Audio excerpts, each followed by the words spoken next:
The final politics before this election day of 2016 is brought to you as it has been this entire time by patreon.com/JURY. We made it, guys. We did this together. You know, we created not only, I think, a show, right? We created an entire brand, a way that we can not only react to each other, but also to this crazy, insane election. I am very, very, very proud of it. I'm proud of everybody that has helped me make it happen. You know, every time I've ever talked about doing any kind of anything political, all the smart people around me said you can't do it because you're not picking a side.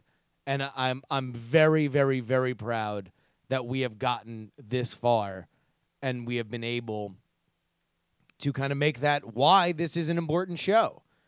You know, this is an important show because we want to get wrapped up around it, but we want to have fun, we want to be silly, and hopefully we are a little bit more informed at the end of it. So thank you guys so much for giving me the tools to do this. That is patreon.com/JURY. 4 shows a week for the last however many months, man. It has been a great time. Also by thecontender.us, we're going to have some sales tomorrow.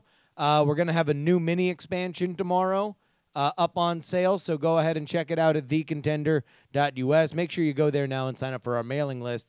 It is going to be great. We have a bunch of really fun things coming up, not only tomorrow, but also on the end of the month for Black Friday and Cyber Monday. So go ahead on over to thecontender.us, sign up for our mailing list right now. All the hot deals are there. Oh my God, you guys. Oh my God. We are here. But enough of talking about how we do the show. What do you say we just do the damn thing? Politics, politics, politics, politics.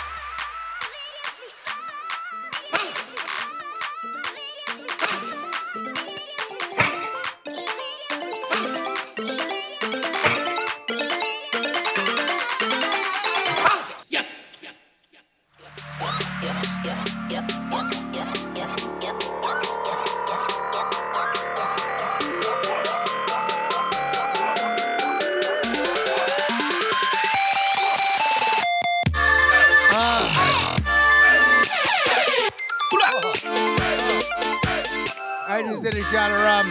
I just did a shot of rum at 10 o'clock in the morning. We're at the end.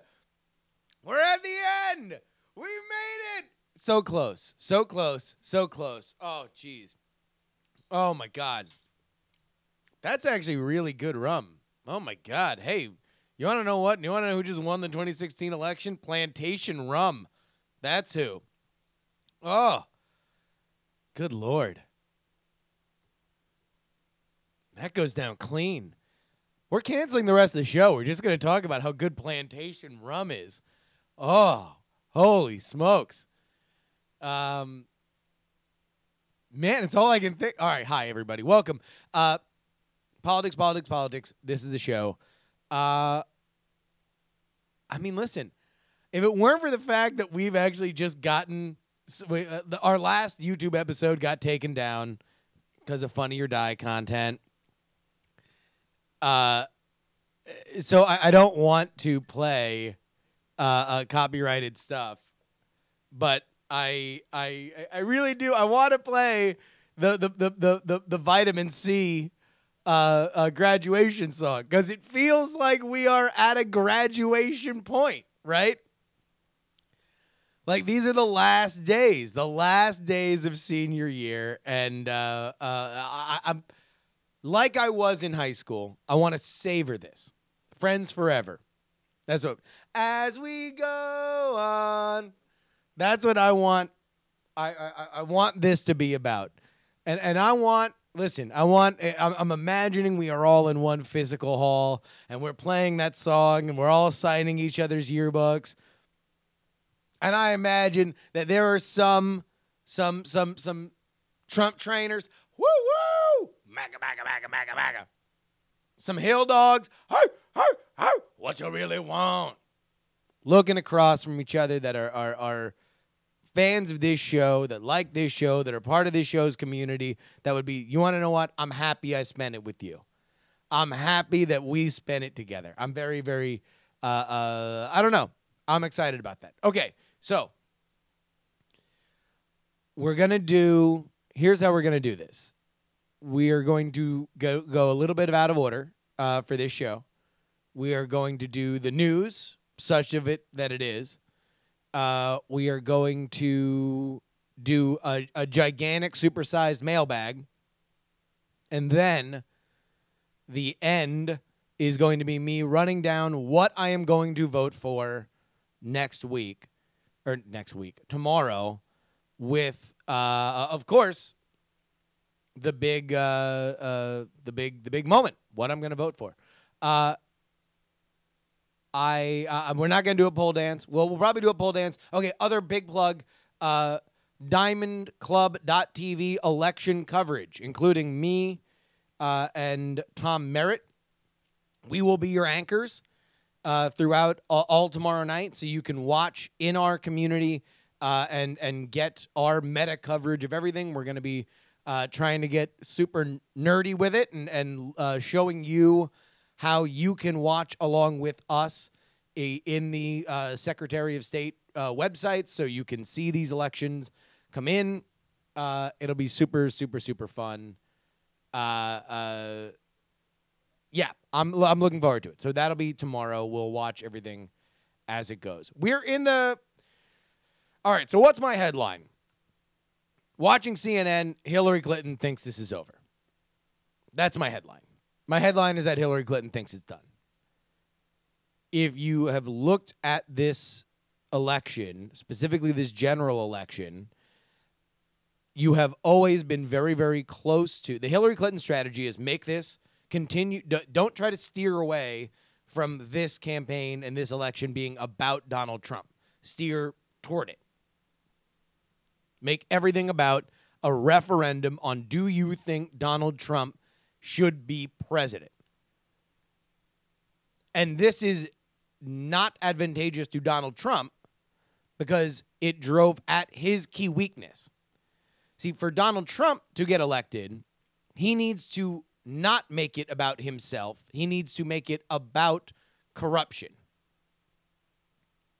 And everywhere that corruption seeps into immigration, into the economy. Corruption kills, and Donald Trump's the answer. But the lead has to be corruption.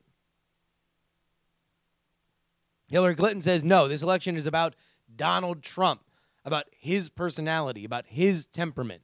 And she has gone 4 on the floor. Add rocks at the door, MCA's in the back because he's skeezing with a whore. Like, it has been absolute balls to the walls for Hillary Clinton for this entire campaign. And that's why the Access Hollywood tape, which I love, has become the preferred nomenclature for a tape that is very obviously not famous because it was on Access Hollywood or filmed for Access Hollywood, but rather because Donald Trump said that he could grab women by the pussy. That's why that damaged Donald Trump so much, because it again was about, is Donald Trump fit to be president? Is he fit to be president? So this is why it's interesting to me that now in the final 48 hours, when she's out on television or she's stopping on the tarmac, she does not have to talk to reporters on the tarmac. She is stopping on the tarmac to talk to reporters and saying on camera, I will have some work to do on November 9th. I want to be about bringing the party, bringing the country together. That's what I'm about. That's what Hillary Clinton's about. Hillary Clinton, after the James Comey letter breaks. By the way, if you only listen to this podcast to get your news on the election, remember that whole FBI thing? Yeah. Whatevs. James Comey sent another letter and says, all right, we reviewed the emails that were on that laptop. We get through secondary sourcing that it's because they were all duplicates, but we are not going to change our recommendation. And we would like for that to be out there right now, 2 days before the election. So Hillary Clinton could be talking about that. She could be talking about what she's always talked about, which is Donald Trump's absolute, in her opinion, disqualifying behavior that would make him a terrible president. But all of her messages are softened. They're all about, she makes a point to say, hey, look, there's a lot of nasty stuff out there. A lot of it's about me. She kind of blows over the fact that a lot of it is said by her. But it's about we're bringing things together. We're bringing the country together. I want to be the president for everybody. Now, this is not crazy things to say, but it is crazy considering how much firepower she had trained on Donald Trump from the beginning of this campaign, and the fact that now, even as she's going to Pennsylvania, look at where she's going. Pennsylvania, Michigan, North Carolina, states that, she went to Ohio a lot over the weekend. But Michigan and Pennsylvania that's the blue wall, as they call it. Those are states that if you lose, you are in trouble if you're a Democrat. They ain't gone for a Republican since the late 80s. So while she is seemingly in the campaign movement, the movement on the chessboard, seemingly doubling back and saying, no, let's take care of the homestead, she is acting more confident than ever. Why? Well, if you read between the lines and you see how people that are very connected with the campaign as surrogates are acting on Twitter, and you see how the very connected surrogates are acting on CNN, it's early voting. They see a gigantic uptick in early voting, and they like what they see demographically, specifically in states like Nevada, specifically in states like Florida. The emergent narrative right now, and we will see how true this is early voting with Latinos and Latinas, Hispanic voters. They believe, the Democrats believe, that Nevada's donezo, over. There's a lot of early voting that takes place in Nevada. A majority of their voters do early vote. And by their metrics, they believe it's over, Johnny.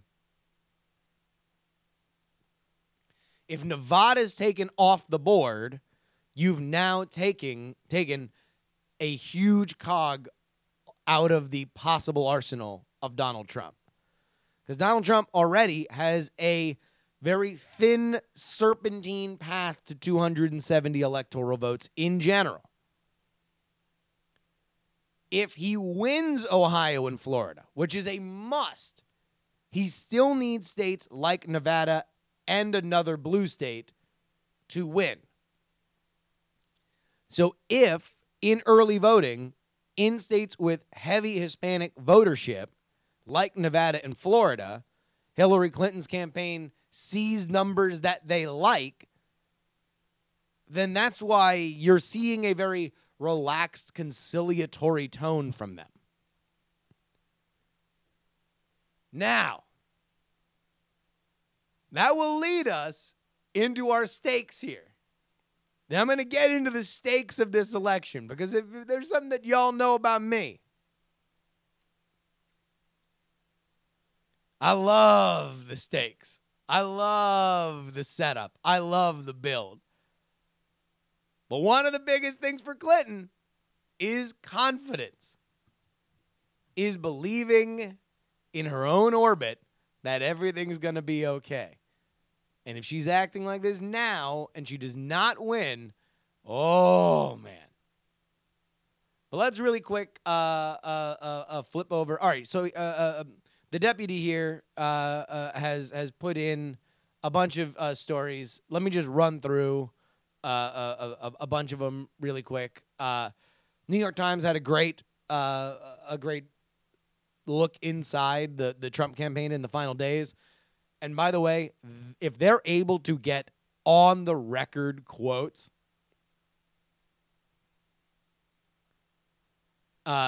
you can guarantee that this is going to be a bonanza of sourcing from the Trump campaign as soon as this election's done. Like, I would not be shocked if we get emails, we get recorded conversations. Like, it's going to be specific if Trump loses. Because, like, his people right now are talking in a level of detail that the Clinton campaign isn't. That's for sure. Okay, the Trump campaign or supporter argument all up on reddit.com/r/the_Donald. You know, they're wondering, Donald Trump is wondering, how can you check 650,000 emails in 8 days? Pretty easily, as it turns out. I mean, that's apparently the issue. The issue was that so many of these, like they were sorting through the emails that they found on Weiner's on Weiner's laptop to find things that were new. They didn't find much new. That's it. Like, I really don't have anything else to say about that. Like, they searched. They figured out what was new, what wasn't. We're done. Jeff Jarvis, in quite possibly his only positive contribution to this election, asked Edward Snowden, and Edward Snowden, somewhere from Moscow, responded. I don't know why I would even trust Edward Snowden as a source ahead from other people who do this for a living, but he's the most famous source, right? And it made for a really fun Twitter back and forth. One more thing about the Trump campaign. I want to talk about Cuck Christie. Cuck Christie. Why do I want to talk about Cuck Christie? Here's why. Donald Trump's cabinet leaked people that he would want to tap for cabinet positions. So this is in the world for all the Trump trainers. Beautiful world. Media gets exposed. President-elect Trump now is putting together his transition team and his cabinet. A lot of, you got Newt Gingrich would get a piece. Reince Priebus, probably the biggest surprise name there. Although I guess it's like, at this point, Reince is just living on borrowed time, right? So it's like, sure, either I'll be your chief of staff, or I'm going to work at Wendy's for Reince. Poor Reince. But one name stuck out to me. And it was Rudy Giuliani as the Attorney General. You had heard throughout this campaign, especially when Chris Christie came on early and did not endorse Marco Rubio, but rather endorsed Donald Trump, you heard that, Chris Christie might be a little too radioactive to be VP, especially considering, the Bridgegate stuff wrapped up last week and all of his deputies went down. That the one thing for sure he would get for sure he would get was Attorney General. That's really what he wanted. That he would like to rehab his political image as Attorney General within the federal government, and that way he would have kind of a pathway forward if he wanted to then seek the presidency after, of course, 8 years of Donald Trump, of President Trump. And yet, here we are. Rudy Giuliani is on the leaked transition list and not Chris Christie, which kind of makes me want to find the best Vine of all time, just so we can play the best Vine of all time. I don't know why I didn't have this queued up.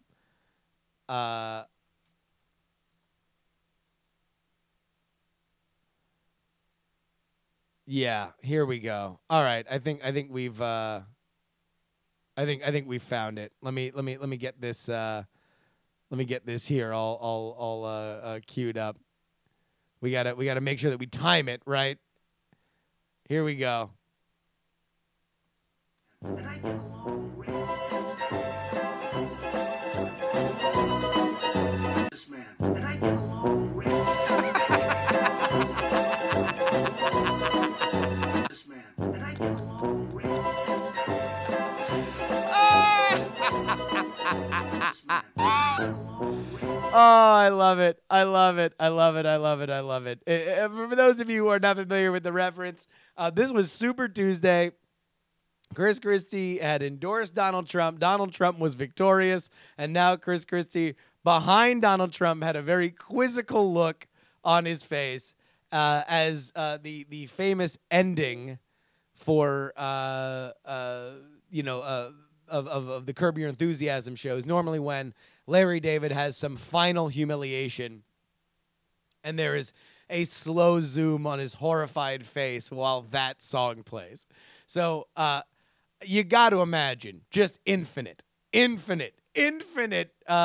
Your Enthusiasm soundtrack for Chris Christie. One late addition here by the deputy. Trump attracting record numbers of low-educated voters. This is from the Washington Post. We can really quick read here from the top of this story. Donald Trump's campaign will be remembered for many reasons, not the least of which is his relationship with the truth. All right, that's stupid. This is why I don't like political reporting. Despite this, Trump's support remains high in many states, as some of the most important Republican leaders have turned their backs on him. This has left many experts puzzled. God, get the goddamn news out, man. What a stupid article. I mean, here's the deal. Listen, this was part of the new map. The new map for Donald Trump was going to have to include non-college educated white voters. And the idea is if you can electrify that base, then you can make up for what you are losing in the traditional Republican rubric. Because Mitt Romney had demonstrated that even if you turn that out as hard as you cannot win the election and you are in an unfavorable map going forward. So that general idea is behind every decision the Republican Party has made since 2012. That's what the famed autopsy, the autopsy of why they won or why they lost the 2012 election, was all wrapped around the idea of we got to expand the map. However, Donald Trump felt that there were a lot of voters on, that the Republicans were leaving behind. And you could point to the Tea Party, you could point to the Freedom Caucus, like all this stuff, that there were people that felt that there was an elitist sensibility to the Republican Party that was leaving them behind. His idea was to electrify that base. I don't know if he's done that. Well, I mean, he has done it. I just don't know if it makes it up. I don't know if it makes it up. Okay, let's. That's the news for right now. As far as all the campaigns, they are all out. They're like on like 4 or 5 state swings today. You are witnessing the deep bench of the Democrats as they are highlighting appearances by Hillary Clinton and Barack Obama. They will all be up on stage tonight in Pennsylvania because the boss, not Sasha Banks, Bruce Springsteen, will be on stage stumping for Clinton. But you want to know what? Let's go ahead and get in to our mailbag. We're going a little bit out of order. No Map Monday today. The map is the entire map. That's why. All right. TheYoungAmerican@gmail.com. We will be doing at least one more episode of this, so keep emailing me. Dennis writes, as a big libertarian voter who occasionally votes R, I was struck by the Bill Maher clip for a couple of reasons. I agree that the left has sneered generally at... All right, well, here, let's actually explain the Bill Maher clip. Bill Maher came out on his show this week and made a very interesting point. He said that liberals have cried wolf. That liberals railed and gnashed their teeth about George Bush, or Jeb Bush, rather. And Jeb Bush wouldn't have really changed his life. He said he gave $1 million to Barack Obama to stop the big bad guy, Mitt Romney, from getting into office. Mitt Romney wasn't really that bad, probably wouldn't have changed his life all that much. Said that John McCain was an honorable man, and they should have kept it at he's an honorable man that we disagree with. He effectively apologized to conservatives for making this far more vitriolic than it needed to be, except for now. He said, you know, this is a different story. Donald Trump is not like those guys. And it's very clear that Donald Trump is not like those guys, and that's why now it is appropriate. So let's go on to what Dennis had to say. I agree that the left has sneered at generally honorable men like Romney, McCain, etc., as the extreme to benefit their current candidate. But I legitimately fear that the Republican voting base has given validity to the left's claim of racism, sexism, general bigotry, etc., with their willingness to support a legit bigot like Trump. My major fear is that big government populist ends up delegitimizing the intellectual wing of the small government wing of the Republican Party. Well, if you are a never Trumper, then here's what you got to worry about. Because in that leaked that leaked list there of who Trump would put into office, if Reince Priebus becomes his chief of staff, the rumor is that Corey Lewandowski, the first fired Trump campaign manager, the one who couldn't back down from saying, hey, I apologize for grabbing a Breitbart reporter. He couldn't put out that fire by himself and let his candidate embarrass himself by getting into a 4-day fight about whether or not it was okay to grab a friendly reporter by the arm too hard. That he would be the new head of the Republican Party. Which I know we got some Never Trump people that listen to this show. Just go ahead and text me about, on a scale from 1 to 10, how horrified you would be. Like establishment Republicans, how horrified would you be if Corey Lewandowski were running the party? I'm just curious. Because that would seem to be like we're just done. Just grab a pint of ice cream and crawl into bed. PJS writes, as your friendly chat room forensics analyst, I thought I'd shed some light on how email is processed. There was more to this story than just the new emails because it does not take very long to find evidence or remove duplicates in emails. One of the tools that they use is Nuix, N-U-I-X. You can find it at nuix.com. It parses email, chat, and other data that looks for keywords, strings, and can perform deduplication. They said it's extremely odd that it took them so long to say that there was no new evidence. To parse around 100,000 emails with a $5,000 server, it would take maybe 3 hours. There must have been much more to the story. I reached out to a friend in the PHL field office and heard that there was no real upheaval in that location and they were all pretty neutral about the topic. Just thought you might find it interesting to see the tools that are used to examine the data. So there you go. There you go. N-U-I-X. New I-X. Oh, is that it? Oh, new I-X. Remember, if you're emailing me with something that has a weird translation, try to spell it out phonetically. Help a boy out. Jay in Charleston, South Carolina. I don't entirely disagree with your defense of not voting at all, but are you talking about the presidency or not voting at all? There's an entire ballot of candidates and area-specific legislation in many cases that are also up for vote. I find it hard to believe that there are many people who have no option on any position up for an election outside of the presidency to justify not voting at all. Also, in respect to voting for the president, even if you don't like either candidate, one is going to win and be your president for the next 4 to 8 years, whether you like it or not. It's true. Which is why you're allowed to bitch, whatever you do. My point about not voting, my personal opinion is I do vote.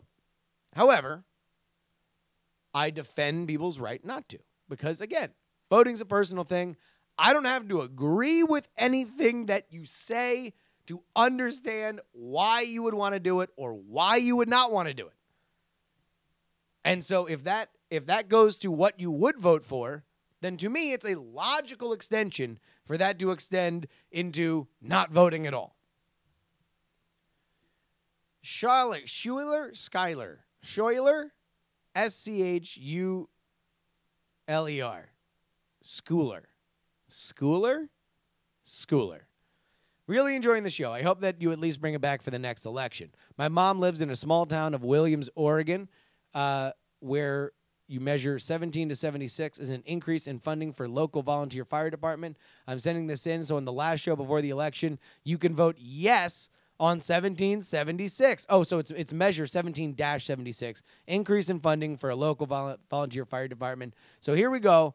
Williams, Oregon, a willy-nilly endorsement, yes, on 1776.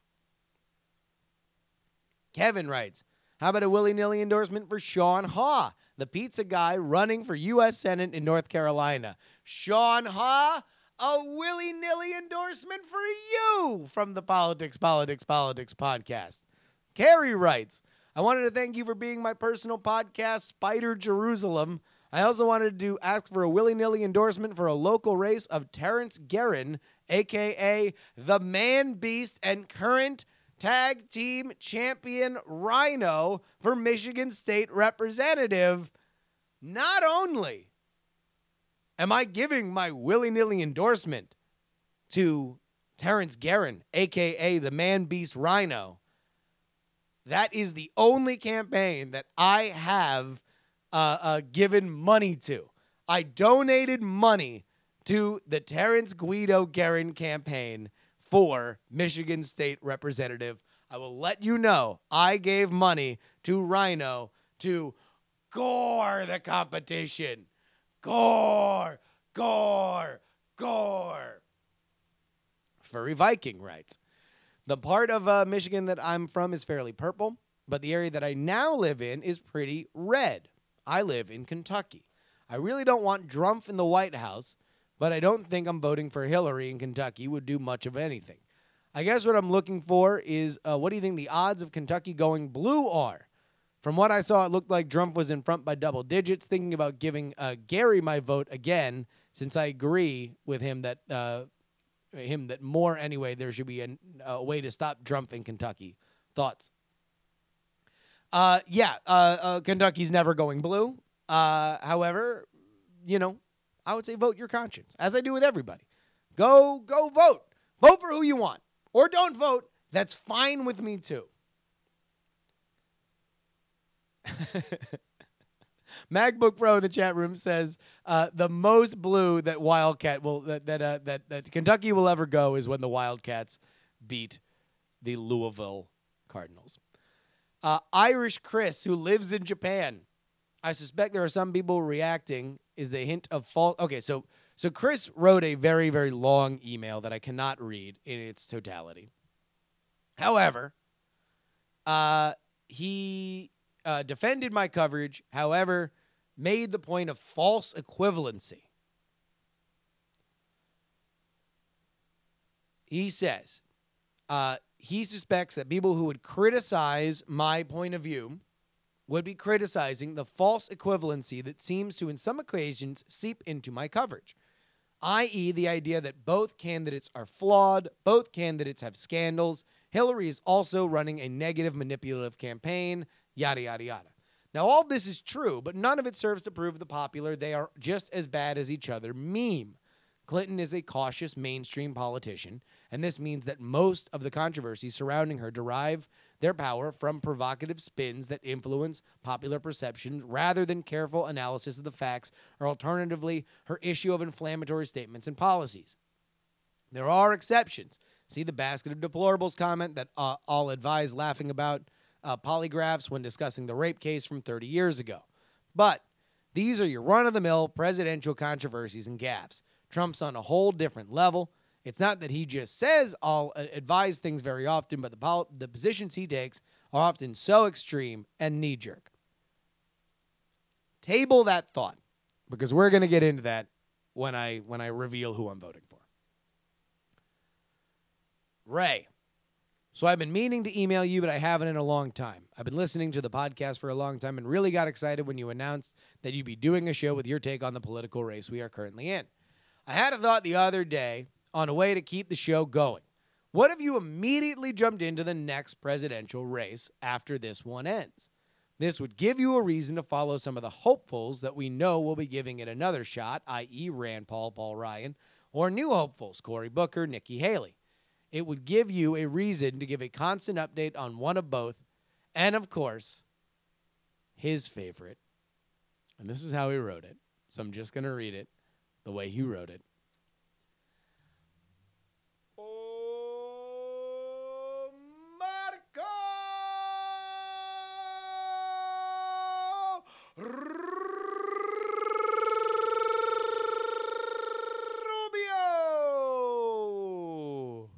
We also can't forget that a certain Yeezy has promised to throw his $20 million white shirt into the ring for 2020. This will give you the freedom to irresponsibly speculate about anything you wanted. All right, let me make this. I'll make this announcement first. I'm going to keep doing the show. I'm going to keep doing the show after the election. I don't know exactly what we are going to cover. We're going to find that together.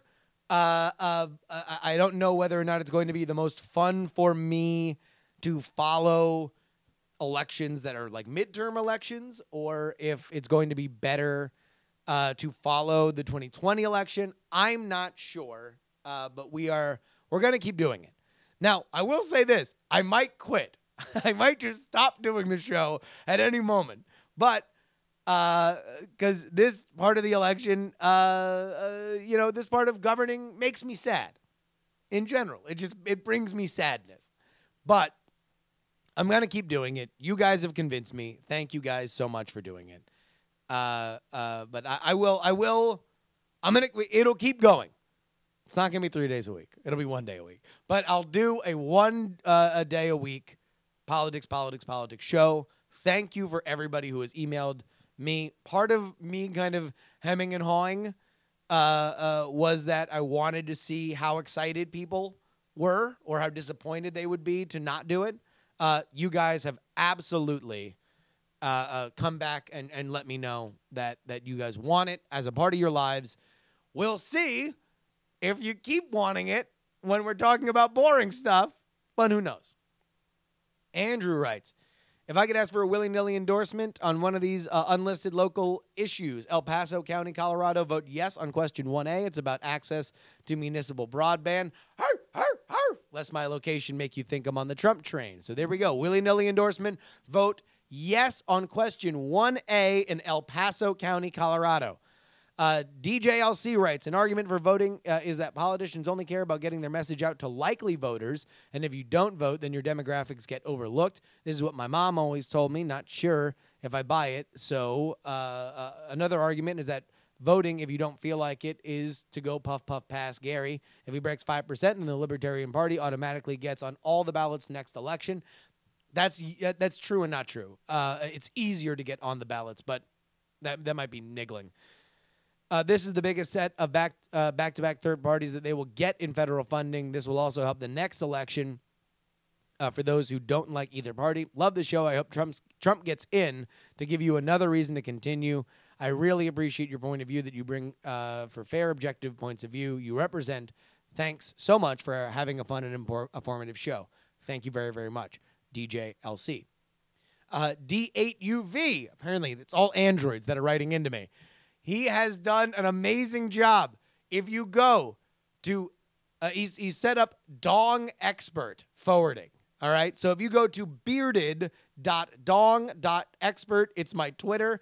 If you go to polling.dong.expert, you go to 538's election forecast. If you go to red.dong.expert, it's Trump's website. Blue.dong.expert is Hillary Clinton's site.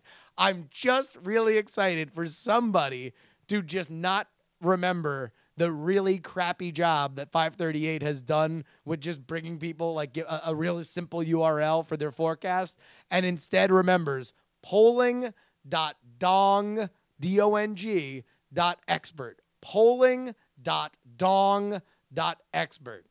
Thank you so much, D8UV.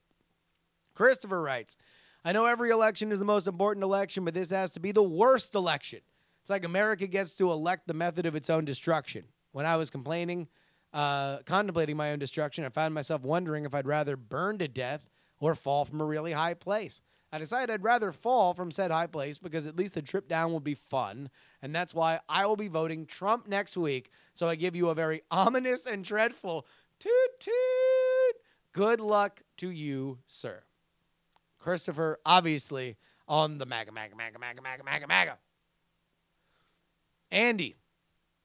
My Congressman Mark Amadai is a piece of S who should be voted out of office. I could get into the details, but nobody cares. Would you be a mensch and endorse his opponent, Chip Evans? Chip, we don't know where you are, Chip. Willy-nilly endorsement for Chip Evans.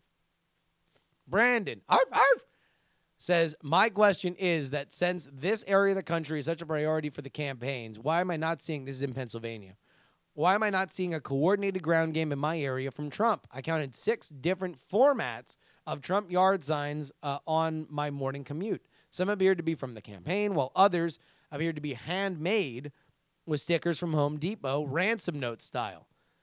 You would think that a man who comes from the corporate world would understand the value of brand consistency. While I don't support him, I can't help but wonder why I'm not seeing more official Trump-Pence signage. I mean, the Trump campaign's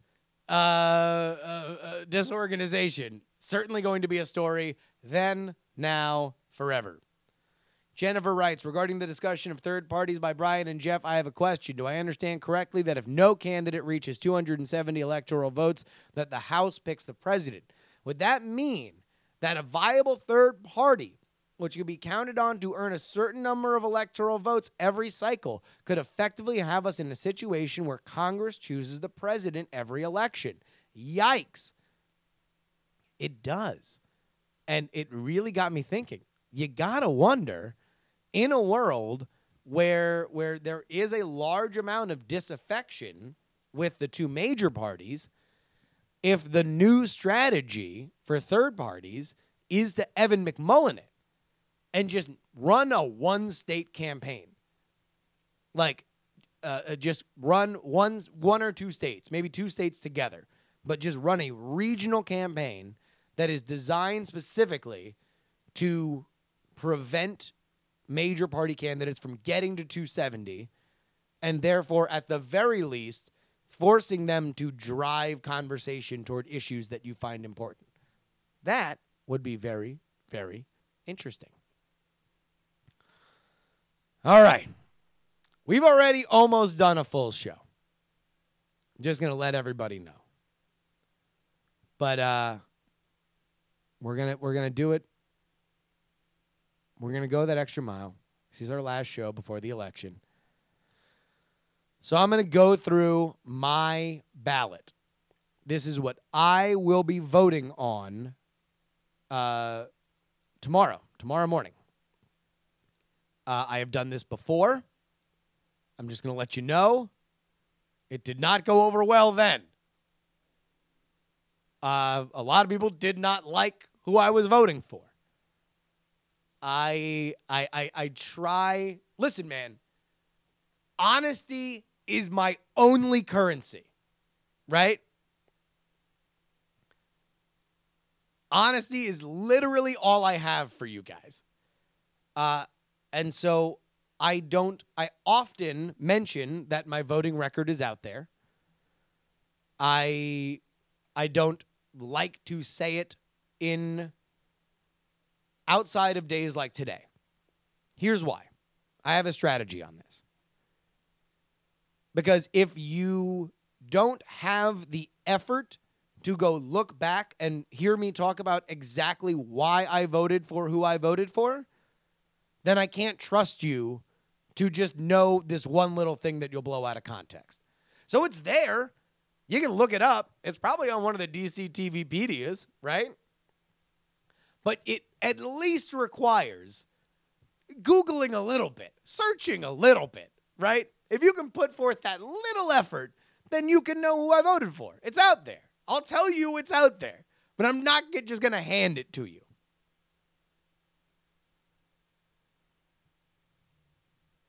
For the record, I have voted traditionally for president and in local elections for Republican candidates.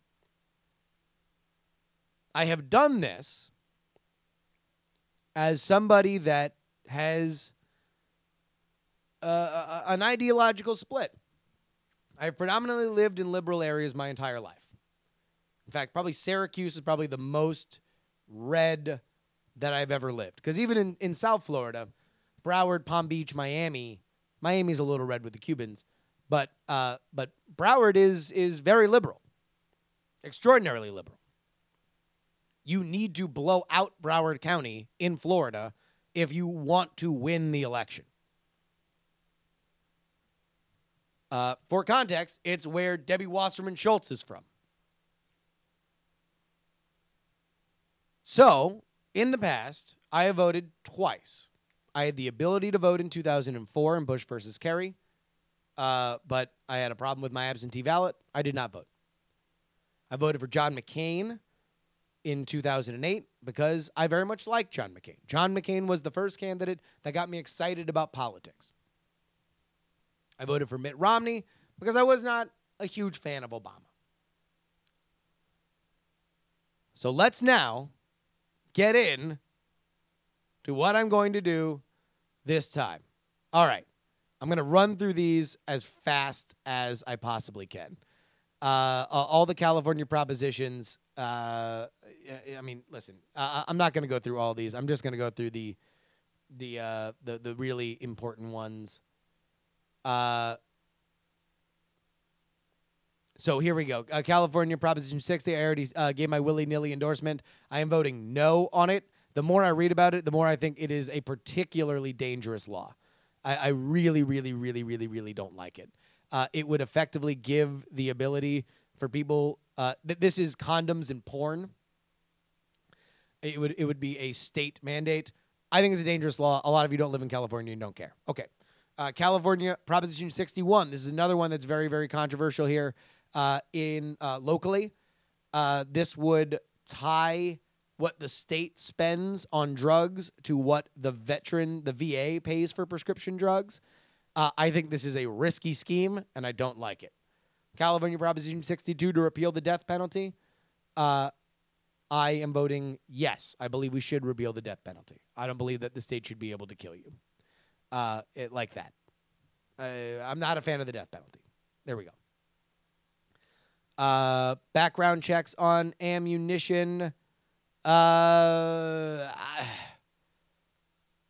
This is something that I find weird because locally here in California, there are a ton of gun laws. I'm not well informed enough to know how this interacts with all the other gun laws, but I am in general more supportive of capacity and magazine restrictions than I am gun restrictions. So I'll vote yes on this. California 64, the California marijuana legalization. Now, these are tricky ones because there's a couple of these here in California that are contradictory. So here we go. This would be a yes, would support legalizing recreational marijuana for persons aged 21 or older. I give that one. California 65, dedication of revenue. Plastic bags. I hate plastic bag things. So no on the plastic bag thing. I will vote no on California 66, which is another a death penalty thing, but that is pro-death penalty, so I vote no on 66. And this is another one. Whatever makes me not vote for a plastic bag ban. And then there's also this. I am voting no. I give my politics willy-nilly endorsement no on Measure HH in Oakland. That's a soda tax in Oakland. I oppose the Oakland soda tax. I just don't like it. I don't like vice taxes. In general, I just don't like vice taxes. I'm sorry. Like, I know, whatever, maybe they'll keep their word, and Berkeley kept their word. I'm sorry. I don't drink soda a lot. It's a small tax. I don't like it. Also, I'm not really considering how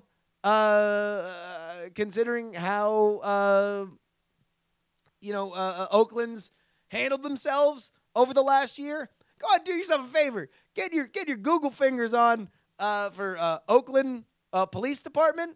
How about we take away?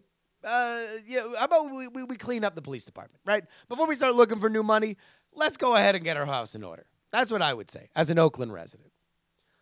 Candidate for Oakland City Council, I have no idea. I'm going to vote for Larry Reed, the incumbent, which I know I just said clean up our house. I should vote for somebody. You want to know what? I'm going to vote for somebody else.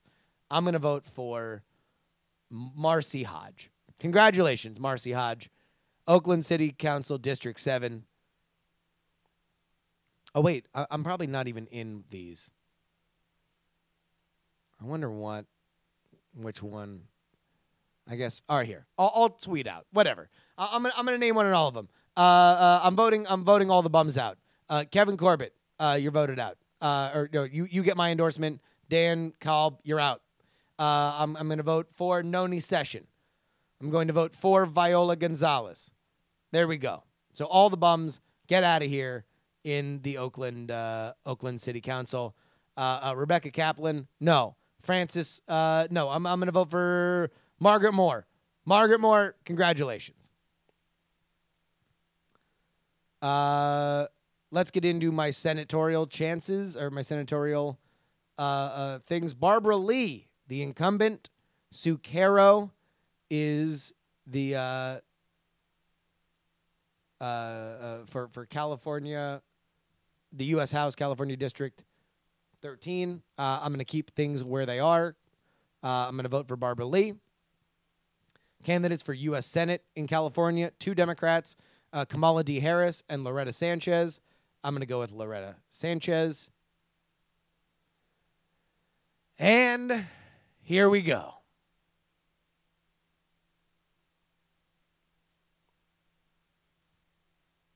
President and Vice President of the United States, as is available to me, Jill Stein and Amaju Baraka, Gloria LaRivia and Dennis J. Banks.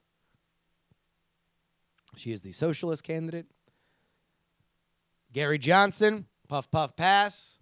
Bill Weld for the Libertarian Party. Donald Trump. Woo woo! MAGA, MAGA, MAGA, MAGA, MAGA, MAGA, MAGA. Mike Pence.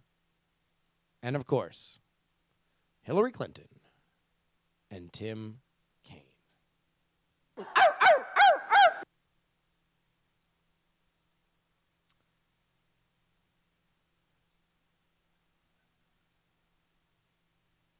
All right. Here we go. I had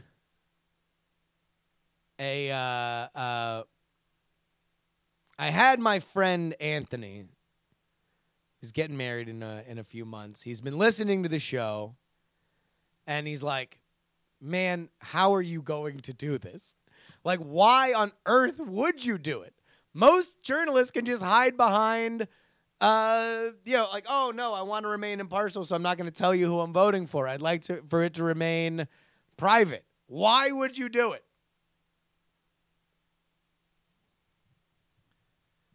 Because, again, honesty's all I got. My connection with you guys is all I got. And even if it means pissing some of you off, that's going to be what I'm just going to have to do. I will let you know that I've thought a lot about this. You guys who have followed me through this journey know that I am not the biggest fan of either of these people.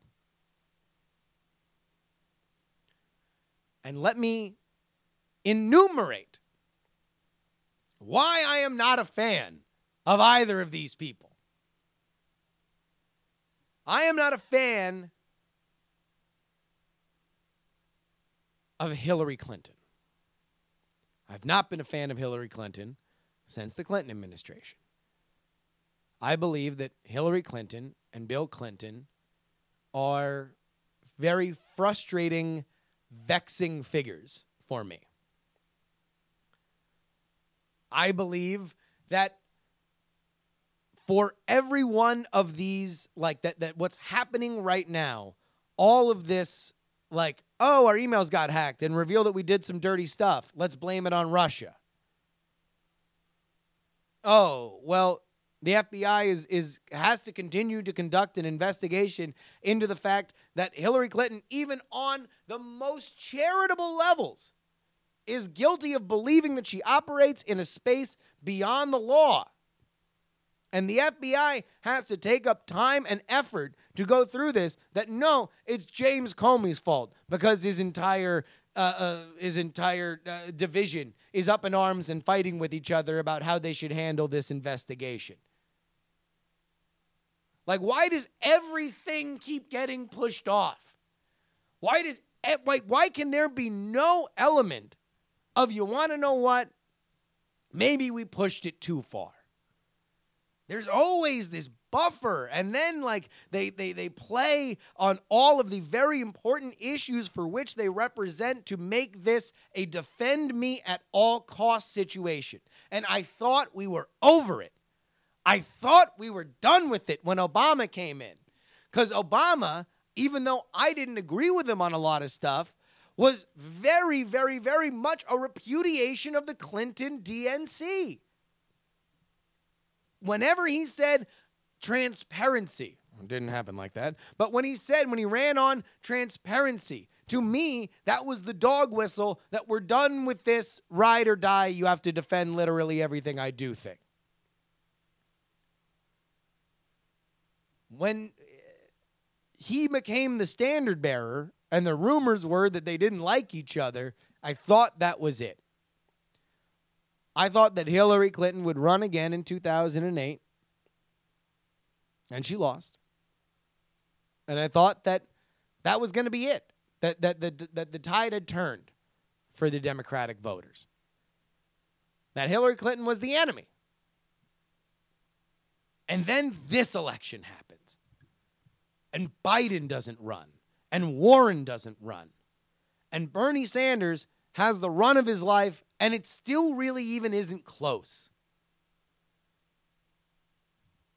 The deck was cleared for her.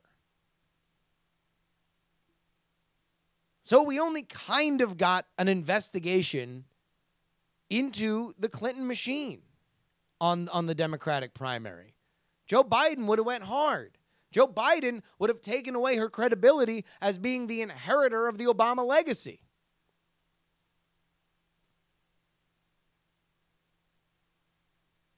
And I don't think things are going to change when she's president. I honestly don't. I just think we're just going to get more of the same. And we're going to get into a point where we're still at this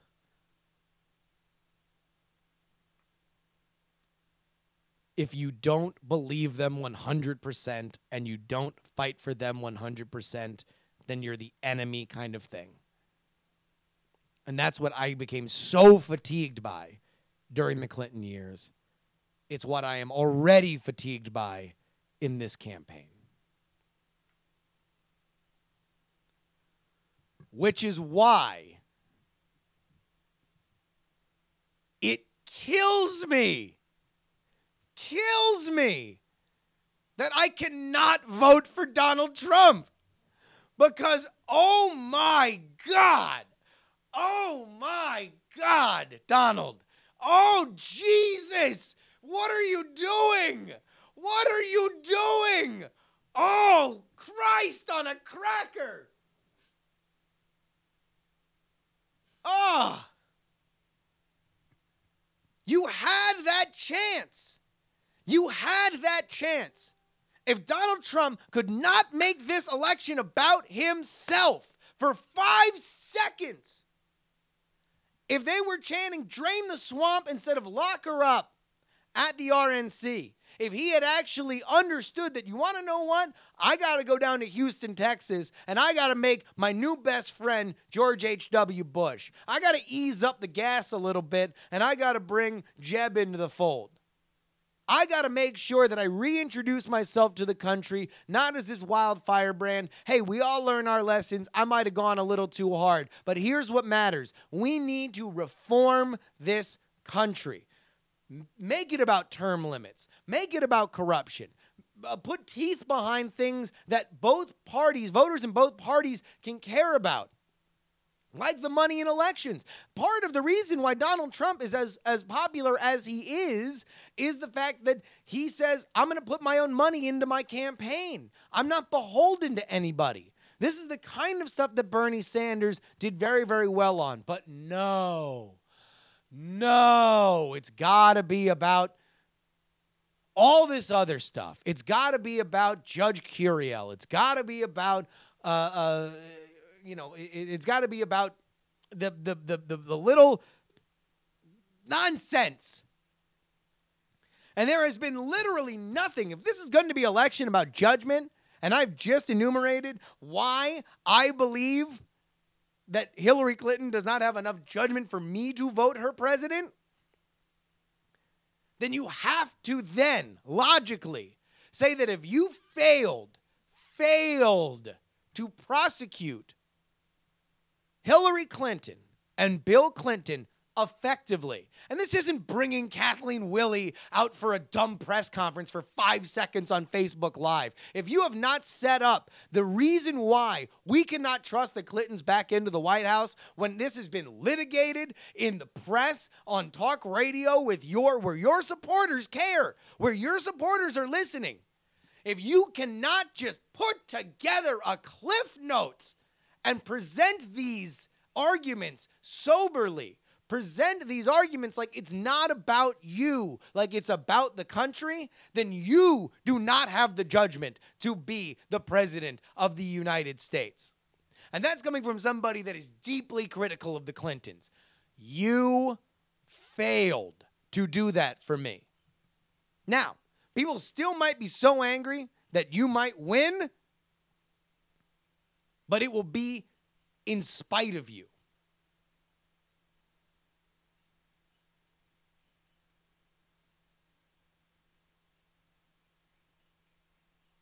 So where does that leave us?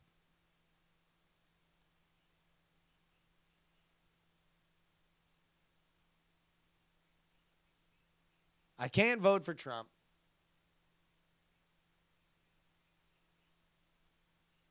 I can't vote for Hillary. I'm sorry, Stein supporters. I can't vote for Stein.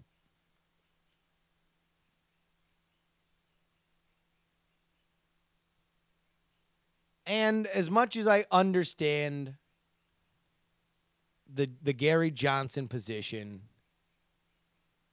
and I appreciate it, and I appreciate him. I made a while ago a promise to myself that I would not support the Libertarian Party until they put forward a candidate that I truly believed could be president. Because the Libertarian Party, in my opinion, is very marginalized. And if it is going to be normalized, you need to, you have to overperform. I don't believe that Gary Johnson has done that.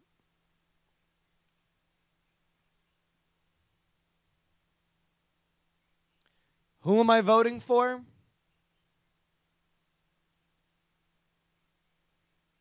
I'm voting for my mom. I'm going to write in Gloria Young.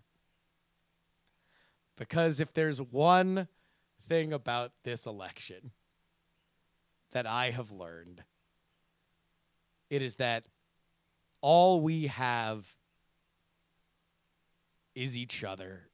And if there's one person that I would trust to run this country, it's a single mom, victim of domestic violence, a non-college graduate who not only created a life for herself and her sons,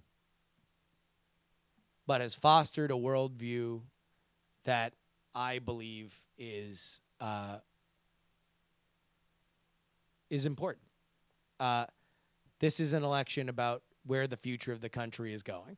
Effectively, my presidential vote does not necessarily matter.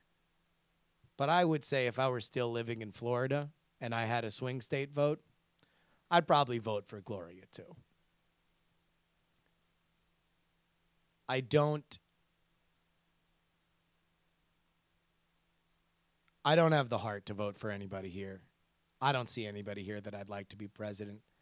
And although I understand the Jeff Kanata argument that compromise is what really, really matters, and you have to find the person that you believe in the most to vote for, and it builds character,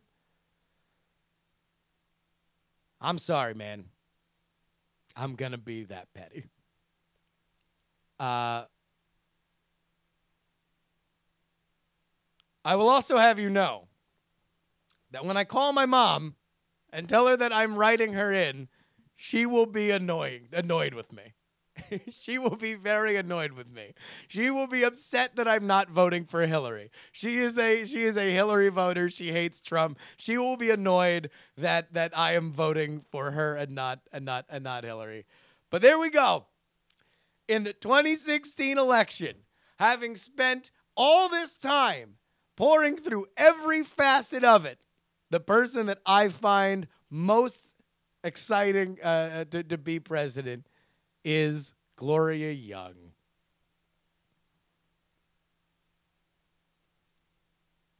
How's that for a cop-out? Politics, politics, politics, politics, politics.